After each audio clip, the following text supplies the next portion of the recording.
yesterday, right? We really want you to get started like yesterday. So it's going to be broadcast live, and I'm just making sure all my screens are going. And I think I am ready. All right. So for the most part, this is slide 9 right here. We kind of went over. This is just a little highlight of whatever we went over last week a little bit. So last week I got on the fifth Monday and covered some information.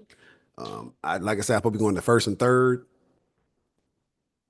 but got ahead of the game, trying to help some people out. All right. So now the whole purpose of tonight is to help people kind of understand the big picture, right? Why invest in a certain market? This is the report I did when I was in North Carolina. I moved from Virginia to North Carolina, and I wanted to start investing there. So the best way to start investing anywhere is to find out exactly why invest there. We're looking at millenniums and Gen Zs, right? Millenniums and Gen Zs. They're spilling over the rental market. They do not want to stay still. They want to keep moving. They want to keep moving. They want to keep moving. They don't want to stand. They don't want to be like a tree and grow roots and stay anywhere. They're open to move. So that's our audience now. We're looking at those type of people, and that's our clients. So keep that in mind as we look at this presentation.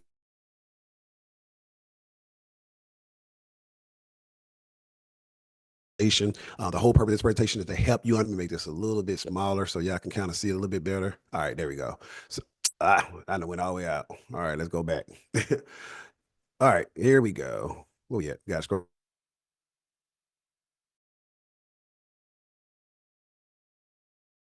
scroll back down to that slide. I am so sorry. The dark color blues are where people are actually moving into 50,000 during 2020.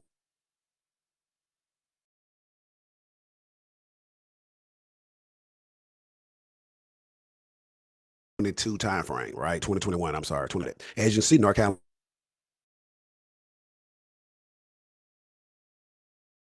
South Carolina is right here. I moved from Virginia or going in there. When you look at the baby blue states, the lighter blue, you look at an influx of less than, make sure nobody's trying to get in. You're looking at less than 50,000 going into these blue states. Now, I'm now currently in Louisiana, out of state. Still investing here because, my God, 50 Cent, he's bringing business in the Shreveport area. So I'm continuing to invest in Shreveport, and I really look for more partners to invest with as well. So I hope you do so. All right. Then you get the red states where, you may not want to do that outflow of over $50,000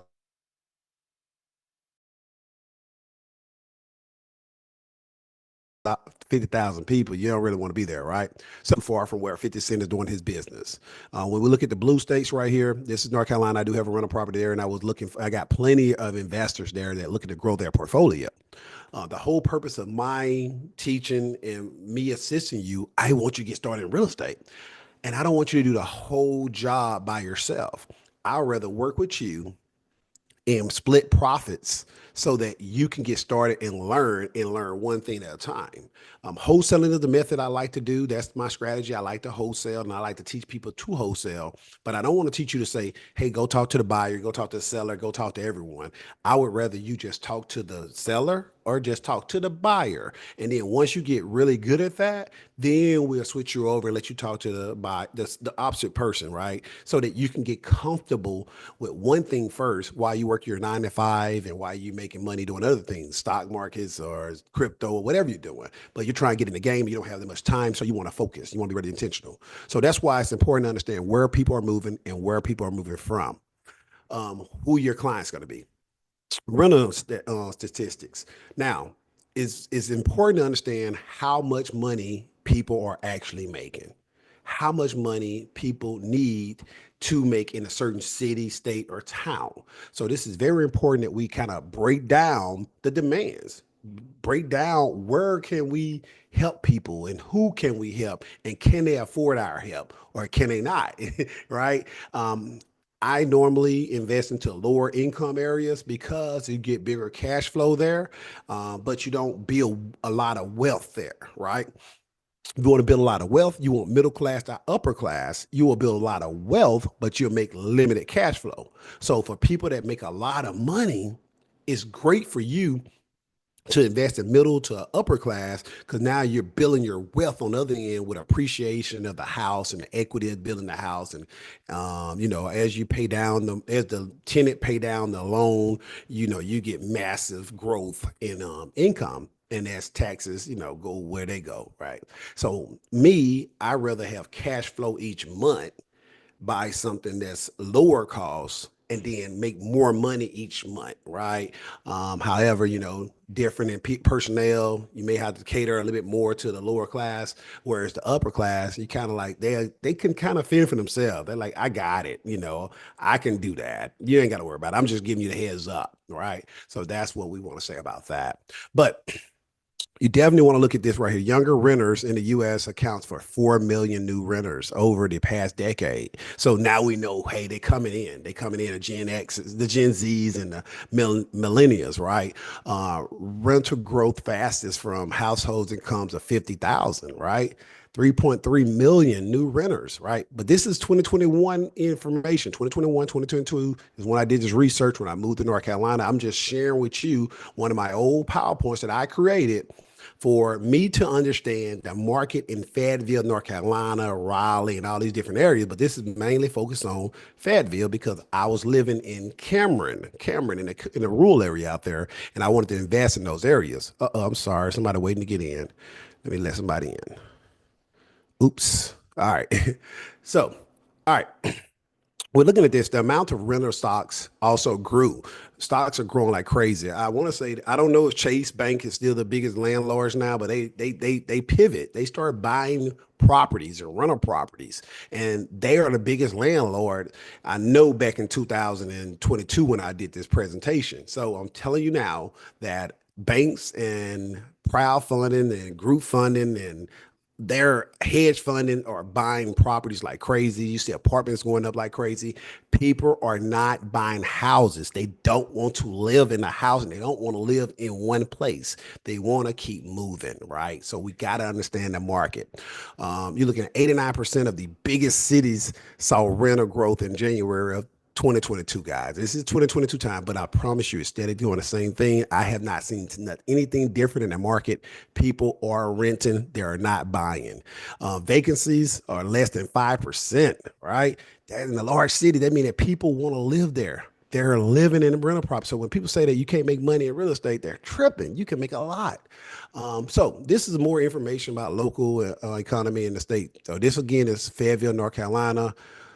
Wealth is the ability to fully experience life. Guys, by having wealth, you don't have to worry about a lot of things. You can go to the bank and buy what you want to buy, go on the vacations and do the things you want to do because you know you have something that's going to continue to generate money for you. And when you know you have something that could continue to generate money for you, then you're not worried about, oh, this is my last, stuff coming in. So if you have several rental properties and you cash flowing on those rental properties and you're building equity up, right, in those rental properties, then you know that money is steady coming or you have money to pull from. Just keep that in mind. So, build your profits. I guess I got ahead of myself, right? Why real estate rental properties? First, you can build your portfolio. By building your portfolio, you may have Airbnb, you may have short-term, Airbnb is short-term rental. You may have just regular rental properties. You may have fix and flips. And you may be doing wholesaling. All this is different ways to build your portfolio up so that you can have max money. Reduce taxes because you're providing homes for people to live in. The government actually give you tax breaks, right? You get more. You get called depreciation on houses for one, and you have so many more. During COVID-19, of course, they had the Montreal, I forgot the word, the moratorium when they stopped people from paying rent. They said they have to pay. But guess what? The government started coming in and just giving away money. Say, hey, look, we know you're not getting paid from them, so we're going to give you this. We're going to do this. We're going to do this. You just have to apply and qualify. Apply and qualify. And if you have all your ducks in order and have your paperwork correctly, you get that income. And then guess what happened? A couple of years later, they say, hey, we're going to waive those fees. We're going to waive that cost. We're going to waive the payments. We're going to, stop it, right?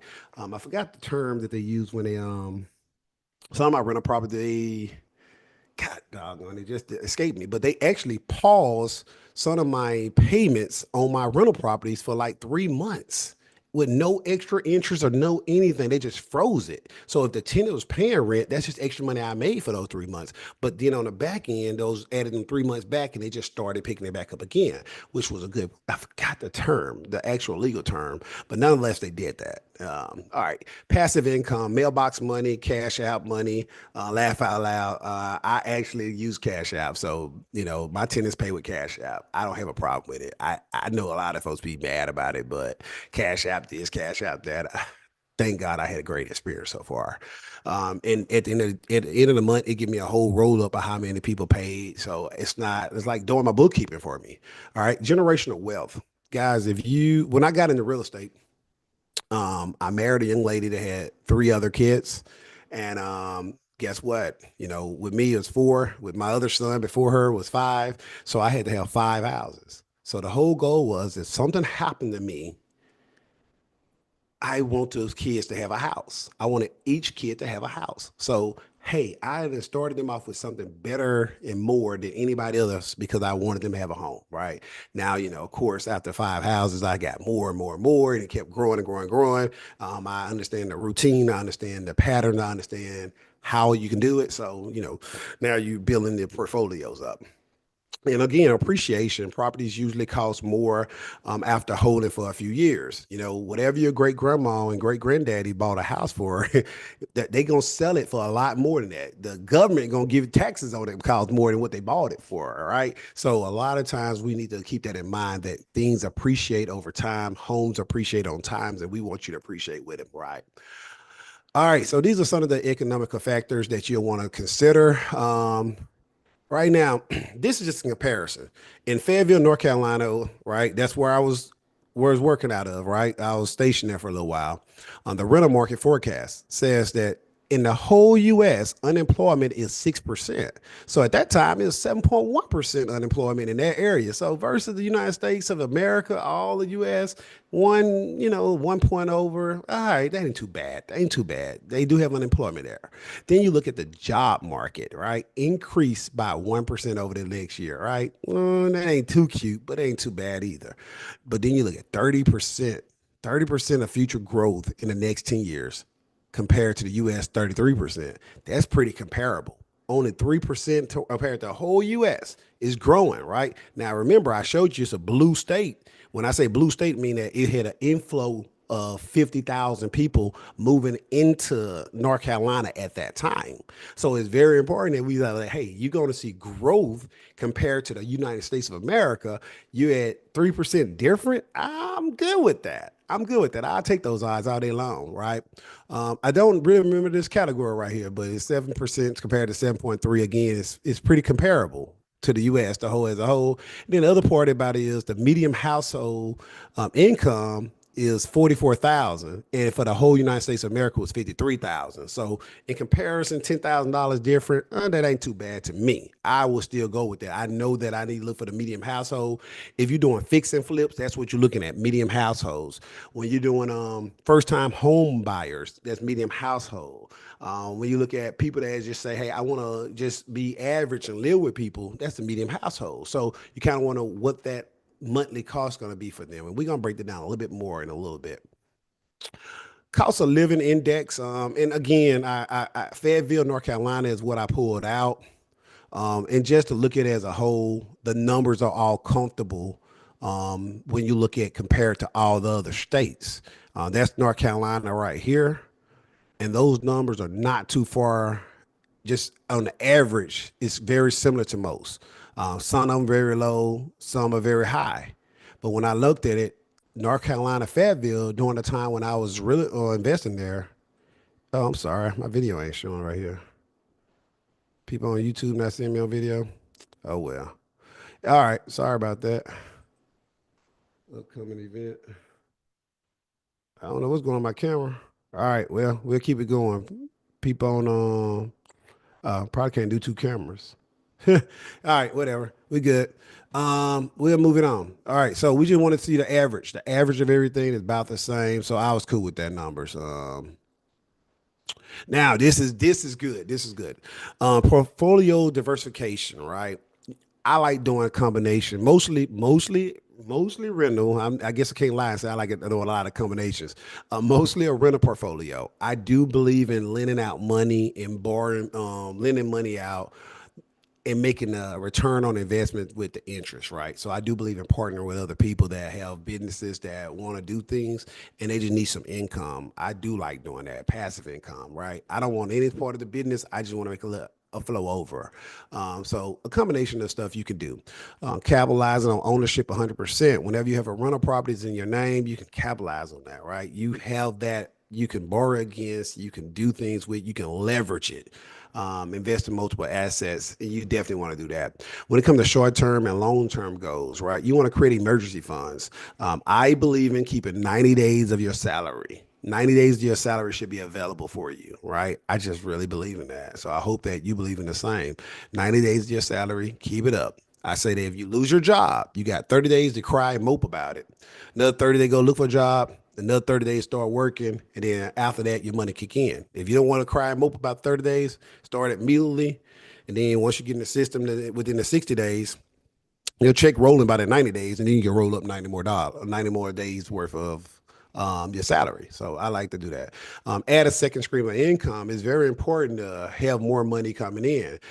So I believe in your rental property income should replace your monthly salary, right? So whatever you're getting paid at a job, if you make $5,000 a month, you should have a passive income coming in for $5,000 a month. That means you're making 10, but the whole goal is I go to work because I want to go to work. I don't go to work to make a check. I go to work because I want to be here and I like my job and I love my job because I created my own income that I don't have to work, right? And what I like to teach my kids, my students that I teach, I'm ROTC cadet. I mean, well, RCC instructor, and I teach the cadets that you want to create your own retirement account. You want whatever you work at to be a supplementary retirement account. That's not your primary. It's your primary to get you some money in your pocket and get you some skill sets and to learn from it. But you want to put that money you get from that job into your own retirement account, is with your real estate investing, your portfolio building, your stocks building, or whatever you do decide to make a passive income created, you want to use that, right? So I like to reverse engineer, I guess I would say. Hey, I got to work at your job to learn how to do these things, how to be a business person, how to be professional, and I want to be great at it. And I want to do a great job for you because I love my job. I love teaching kids. I love it, love it, love it. However, I make one bad move, and I'm fired. I cuss out the wrong kid. I'm fired. I have a bad day at work and I do something really stupid that day, or I do something stupid at home, or I do some stupid driving. I'm fired. So knowing that at any given time, I could be fired from my job for making a mistake, I choose to learn as much as I can from it, do my very best every day there, but I choose to build my own retirement strategy. So if I get fired in my own passive income, so if something happened that's unforeseen, I still have a flow of income coming in to replace it. So that's just my way of thinking. I ain't saying that's the right way. That's just my way. So that's what I look at. Now, this I just put a lot of things right here, pictures of people right there. I don't know these people. They are cute and they are handsome. Hi, but you want to kind of look at these areas. These are areas you want to look at demographics data, right? Rental housing market. I love to look up right off the back. Dang, Section 8 housings, social serve. I like to look at low income areas because I know their cash flow.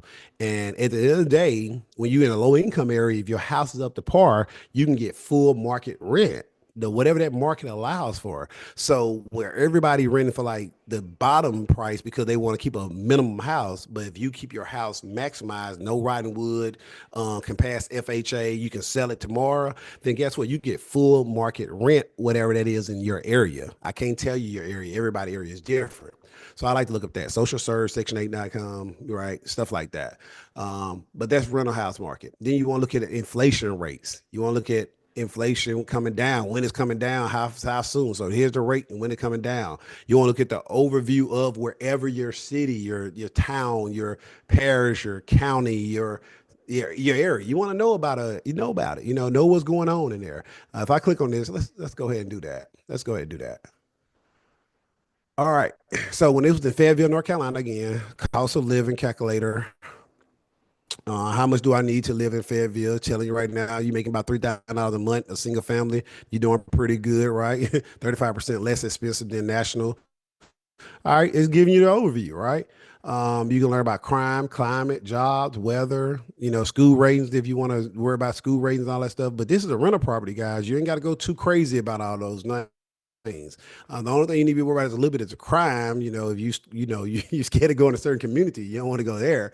But the crime rate is not a war zone, you're gonna be okay, right? People got to live everywhere. 81% less expensive. Okay. Got a map right there. Then North Carolina, 10% lower. All right.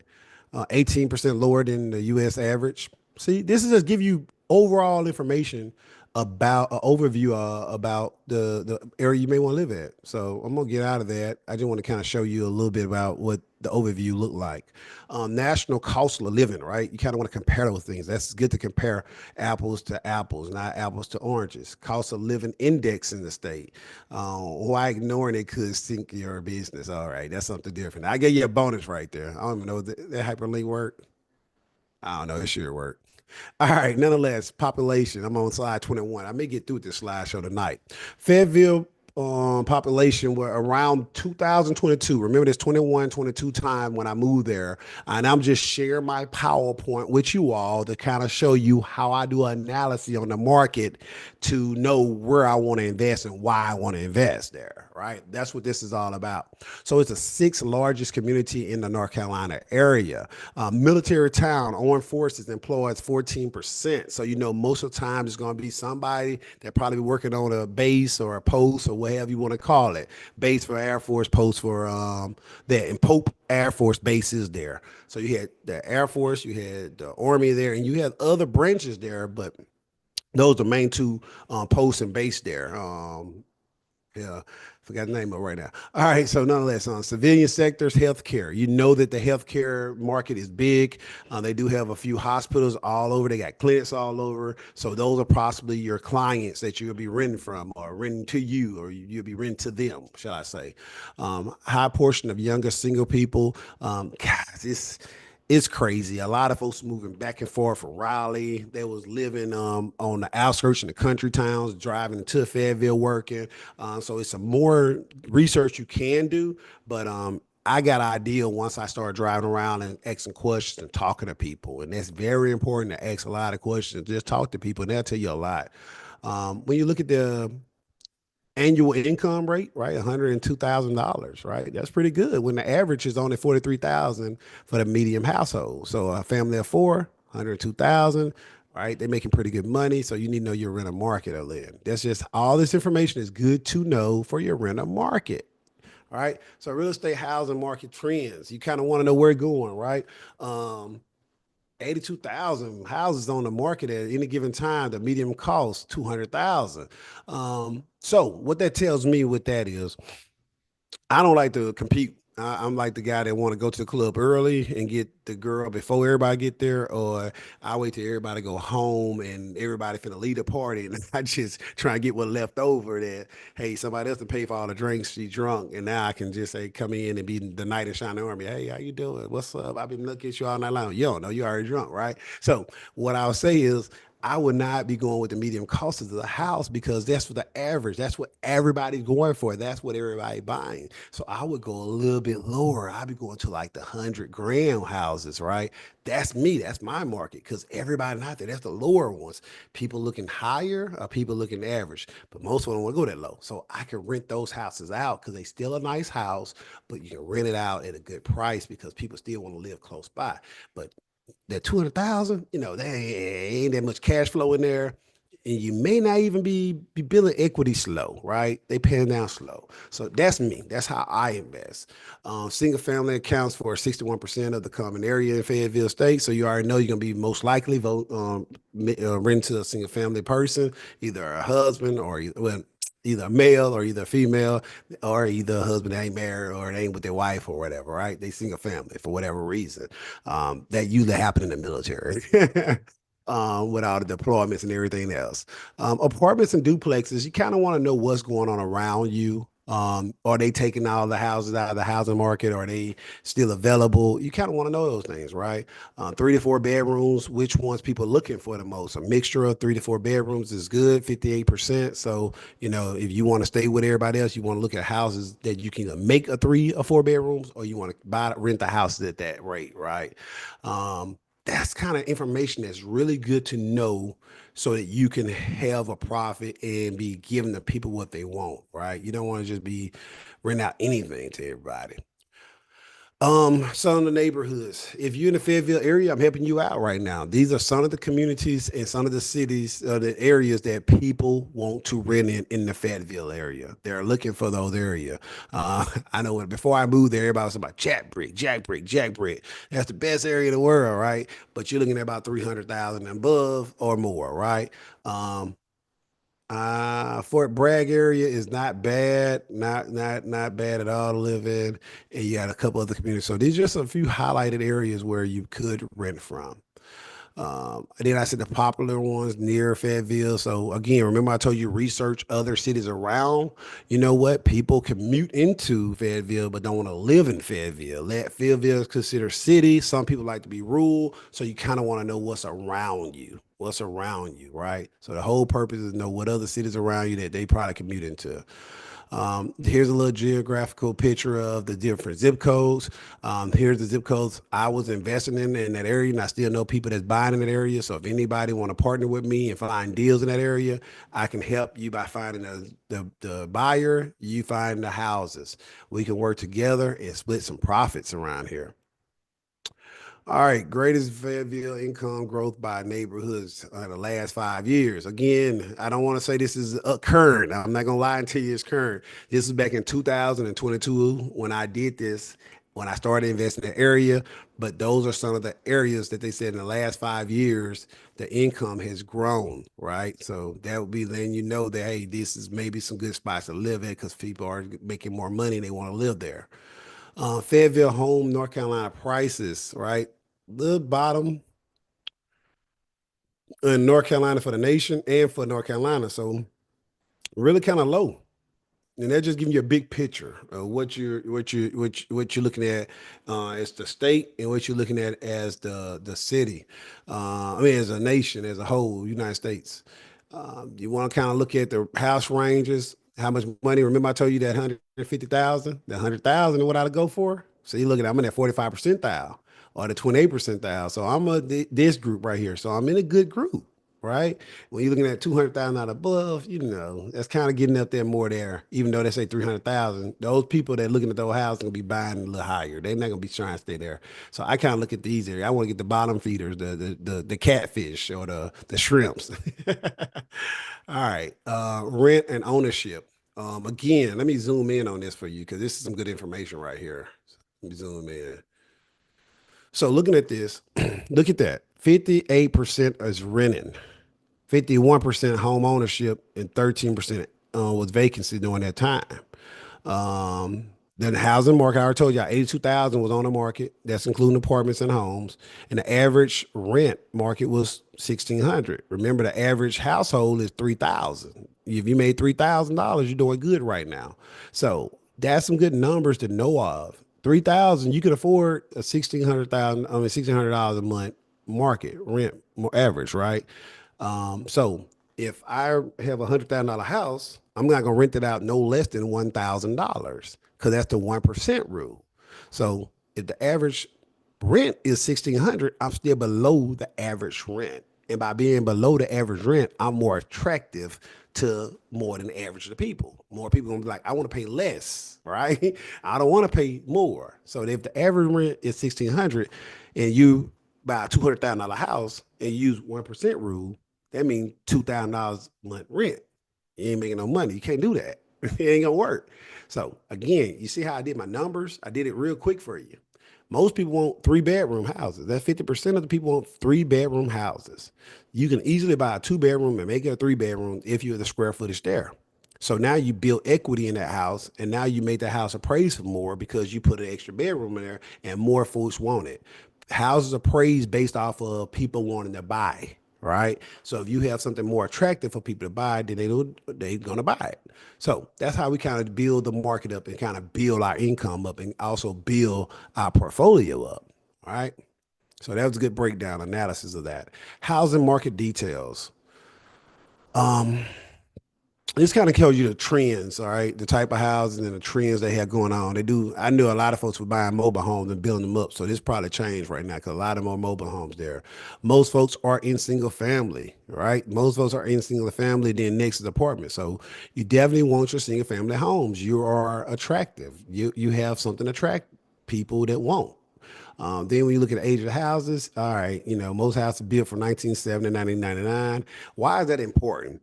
So you kind of want to know if you're buying a house in that time frame, what possible problems do they have? Do they have foundation issues?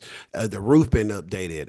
What kind of plumbing concerns do they have? I know that it's a couple communities in Louisiana that I just will not buy in because I know that they got clay piping and they got a lot of plumbing issues and they got a lot of pine trees and a lot of different trees in that area that's busting up that piping, and you have to really buy that house and redo all the doggone plumbing system because of that, right? So that's the type of stuff you want to look at the trends on when you're buying the years.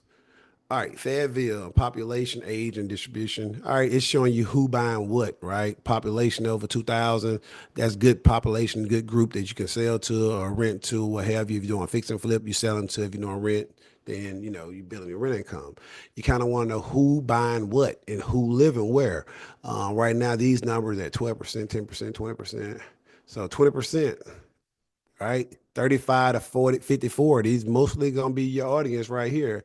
And then you'll have these guys creeping in. All right. So you know that from 34, 25 to 45, 40, 54 is your audience. That's your audience right there.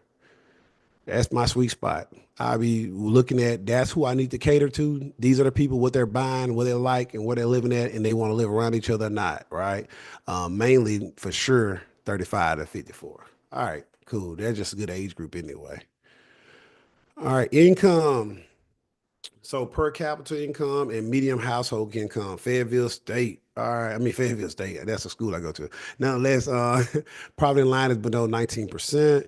Um, compared to the U.S., 10 grand different. Compared to the U.S., a big difference. And oh, that's a big difference. 20 grand right there, pretty much, almost 20 grand for the medium household.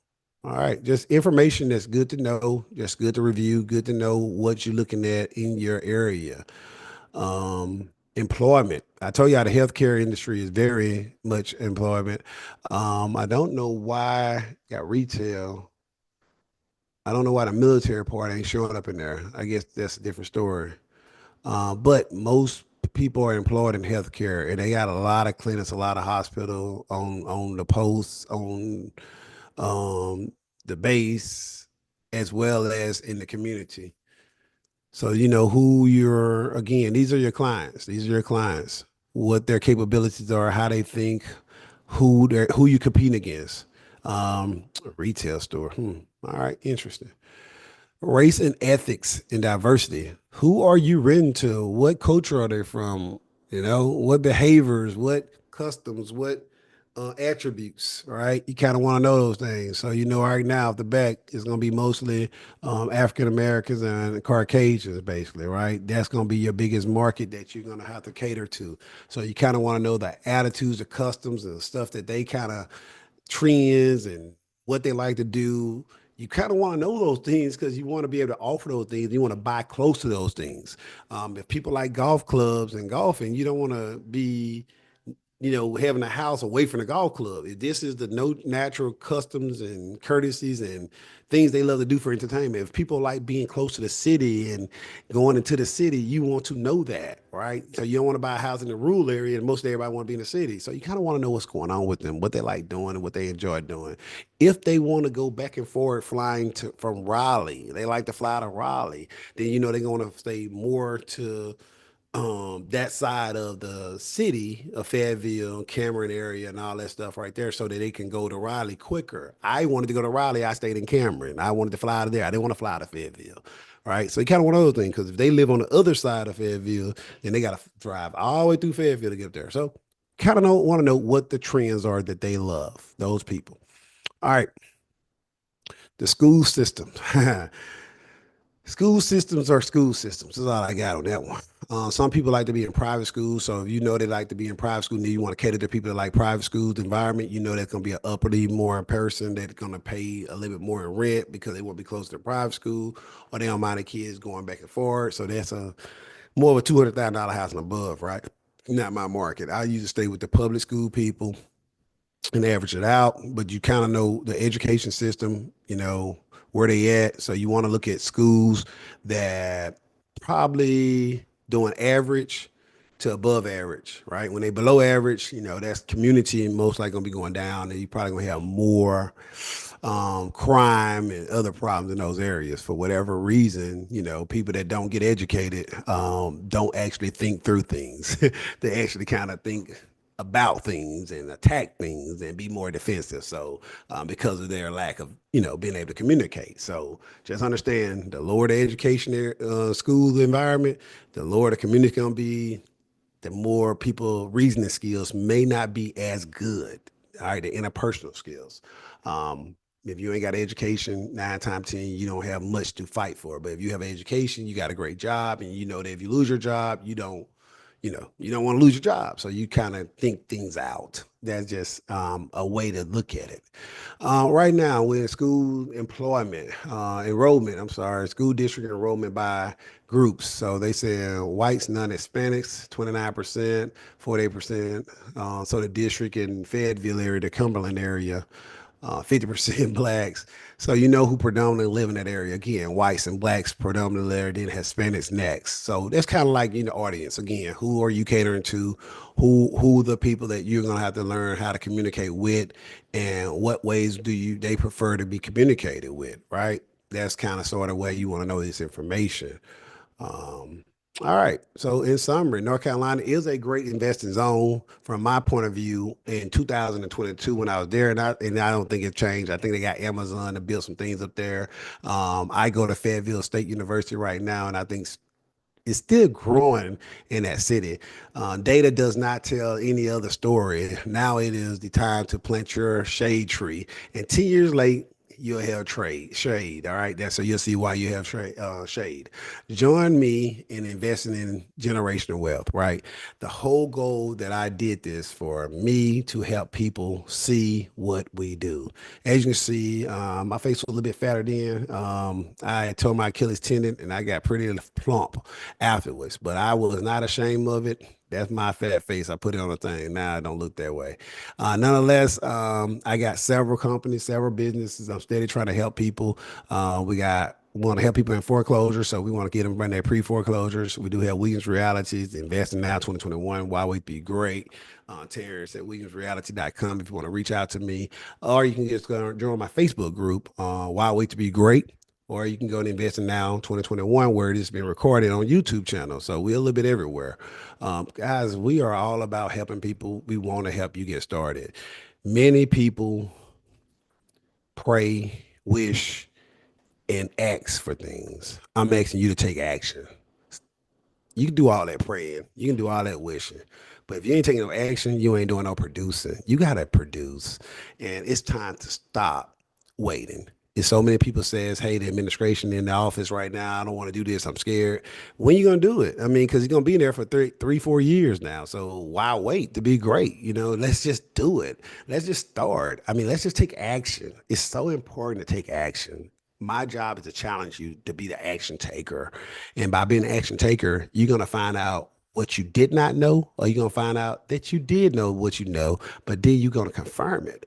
It's not important to have all the answers, right? I'm an educator, and the one thing I do not like about school is that we fail kids. I mean, we literally fail them, and you can make mistakes. You can be wrong. You can learn from it. But if you failing people, they feel like they failed and done, and it's not. It's an environment where you find out what did not work. So since we found out what did not work, we won. Let's figure out what works now. Let's grow on it, and that's the part that I feel is a in service, disservice. I'm sorry, a disservice to our people. We're afraid to take chances because we don't want to fail. But you always fall forward, right? Don't fail. Don't fall back. Don't procrastinate. Don't put off. Don't stop. Take action. This world is not going to get any easier. It's not going to get any better. It's going to keep going. So I'm asking you, don't focus on the world. Don't focus on people.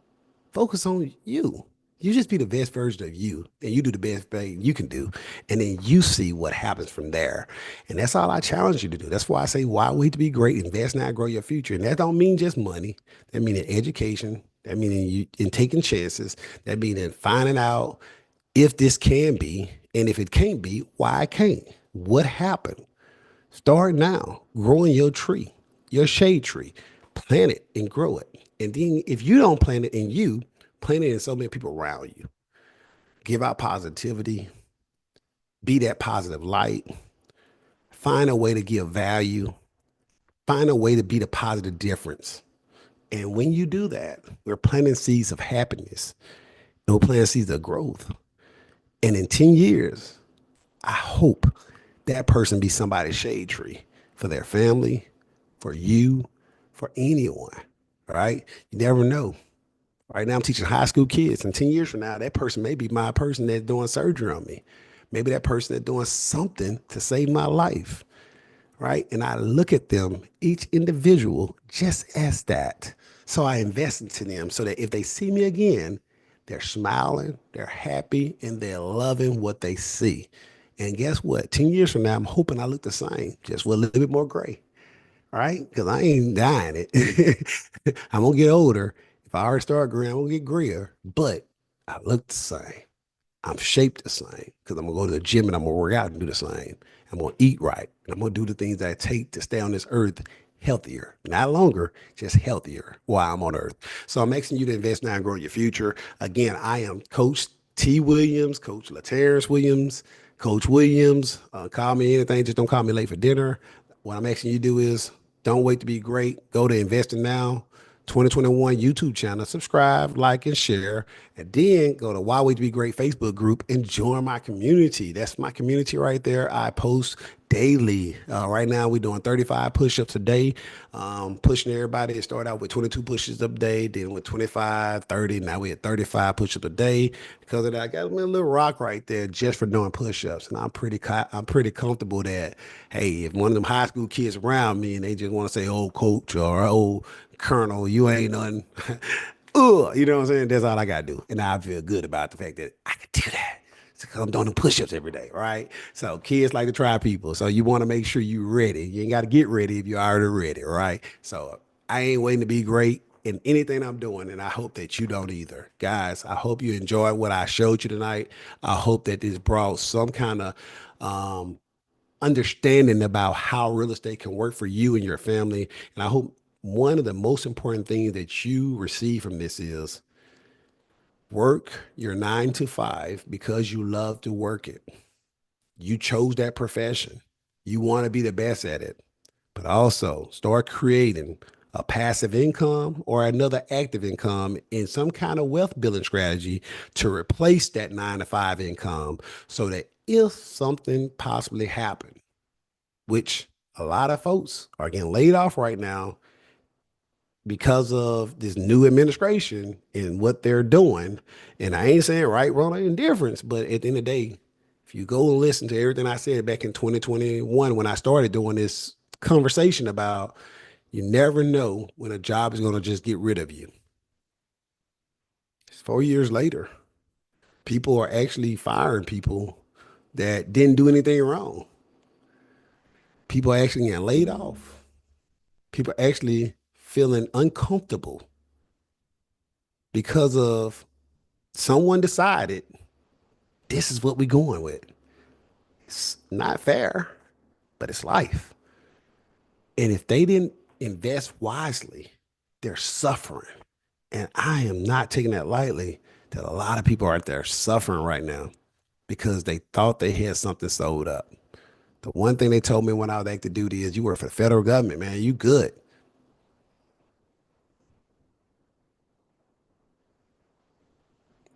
It's sad. Sad. Because that's not fair. It's not fair. But it is life. And life be life. But for those who did the right thing and invested and have passive income and have a nest egg, they're not suffering as bad. They're disappointed. They're mad. They're heartbroken. But not disappointed as bad. But some people out there really suffer. So I'm asking you, don't be one of those people 5, 10 years from down the road. Start now. Let's work on something for you. Thank y'all. I hope this worked for you. All right. Y'all have a great one now. Bye, TikTok. All right. I'm on 3 different screens, so I'm looking crazy because I don't know how to click this stuff off. Uh, let me do what I do know how to do. I know how to do